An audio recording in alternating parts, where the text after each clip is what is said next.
White Nights by Fyodor Dostoyevsky. Probably the first romance novel I've ever read. Honestly, it's the first Russian novel I've ever read. I did try reading Crime and Punishment. It wasn't hard to get through, but it was hard to get through, but not in the way that I guess people would think that it's like, oh, I don't understand what's going on. I think that there's definitely a big difference in writing for like American Westerners versus Russians, because it seems that the Russians tend to like yap, and I don't know, I guess there's certain words and phrases they would use in there, or the way they would structure sentences that sounded awkward in English. But if you speak multiple languages, you would know that certain phrases and sayings and certain ways that sentences are structured don't make sense in another language, right? So it's like knowing another language kind of elevates your mind a little bit, like in as far as like understanding communication, right? Like if you've read the Bible, there's a lot of weird little like sayings and phrases they use, or conversations between people that sound weird, and you're like, oh well, who talks like that? That's weird. Like, or what do they mean by this? What's the significance of this or that, right? Like I can recall in the book of Tobit where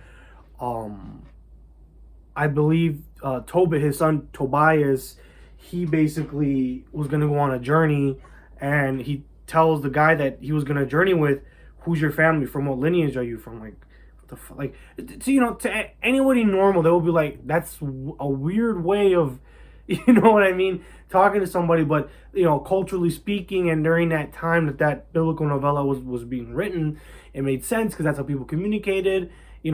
That's just the culture of the time. So I do think that reading Russian literature is a bit of like a culture shock, just to see the way different people phrase their not phrase, but the way people communicate and all that. And yeah, so White Nights, I figured, okay, well, this translation is only like 50 pages, so I'm like, okay, whatever, I could get through that. I am going to try Crime and Punishment again. I'll probably get halfway through it and drop it, just because I don't like reading a lot of like depressive shit too much, because like eventually it starts fucking with you. I don't care what anybody says. I read the whole Berserk series. Great series. I might do a video on that in the future, but I read it in like, that was the only thing that I was reading, because I do like reading comic books, and I'll borrow manga from my boy Kachi that I've featured on these videos before. And I like manga. I respect manga as an art form. Comics, I mean anything, but anything that deals with like Nietzschean tragedies, because that's what they call Berserk, or existential crises. I mean, if you keep consuming stuff like that, eventually it just starts fucking with you, basically. And and then it starts fucking up with your psyche and all that. There's only so much the human can I don't know if I should say handle, but it gets to a point where it's like, okay, I've heard enough. Life fucking sucks. I know, right?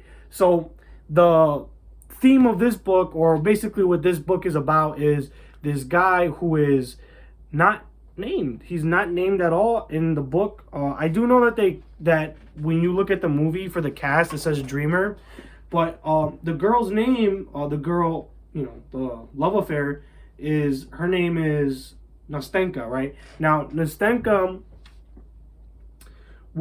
they had like a weird way that they met each other in the beginning. Basically, she was crying. He went up to go see her, and then she ran away, and then he caught up to her because somebody was chasing her. And then they started talking, and they became friends. And right away, he starts, to use modern terms, basically like simping over her. And how do I say this? The way the book describes the dreamer, he's basically like a weirdo, I guess. Like maybe he's like an introvert, probably doesn't go out a lot, probably doesn't really, I mean, he does go out, but just on his own maybe.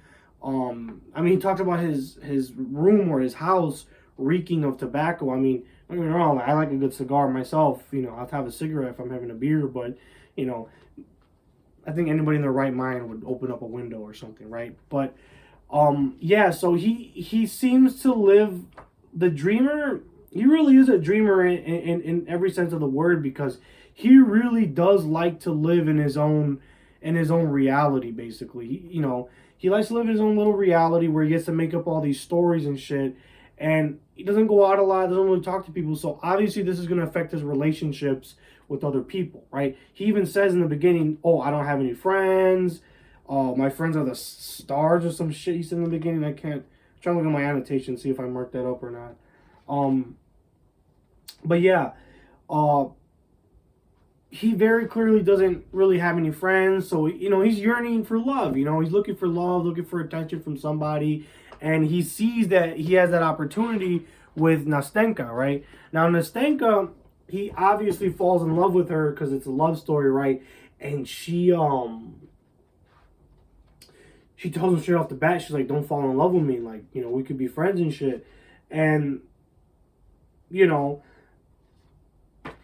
she basically, make a long story short, she friend zones him because she's waiting for this other guy to come from Moscow, because they're living in Petersburg, right?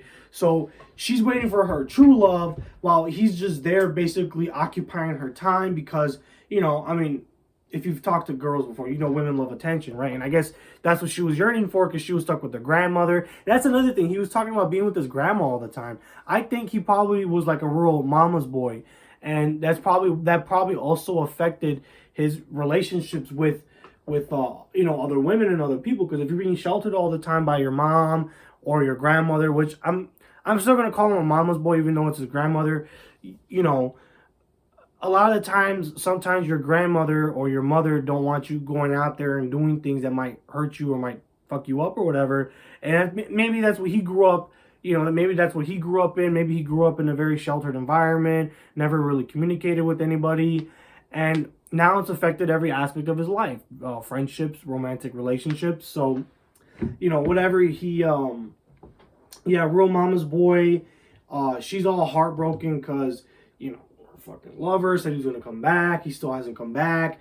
And eventually he does come back. And they get married, and it seems like, how do I say this? It seems like the dreamer is content. He's fine with just waiting on her and waiting on her and just thinking, oh well, what a joy. I was able to, have a fucking night talking to her or whatever. Let me reread this real quick. Like he can't get over that, those, because it was 4 nights that they spent together. They weren't even banging or anything. They weren't kissing, nothing. They literally were just talking. But I think he's probably one of those people that fall under the category of like, they love the idea of love. They don't actually want to go through the motions. Because I mean, I'm assuming he's probably a big reader too, so he's probably lost in these novels of romance and all this stuff. And now, he's with this girl and all that, and he's all obsessed with her and shit. But, really you have to beg the question, does he love her for her, or does he love her because she fulfills his fantasy of finally being with somebody, or maybe she just fills up time for him so he doesn't feel as lonely and as miserable. Maybe that's what I'm assuming, right? And, he's filling that time for her while she's waiting for her lover. But when you watch the movie, it seems like he's just some, like, broken old man that's stuck on some 4 nights that he had with a girl that he wasn't even banging or kissing or romantic with. And when they're talking, it almost seems like she's leading him on, basically. Like, telling him, like, oh, I love you. And then, like, oh, I love you like a brother. Like, fuck, you're reading the whole entire book, and you feel bad for him. You feel bad for the guy. And whatever. Obviously, they never get together. She gets married to the guy from Moscow, and then she gives him a picture or whatever. And yeah, he's basically stuck living in that dream world. And I think it's so funny because this book, I believe, was written in the late 19th century or early 20th century. It is an old story, a very short story. And it's so crazy how this narrative of I don't want to call him an incel, but I guess I'll call him the loner falling in love with some girl that really doesn't even like him all that much. This trope has existed for a long time, and I can imagine it's existed even before White Knights, right?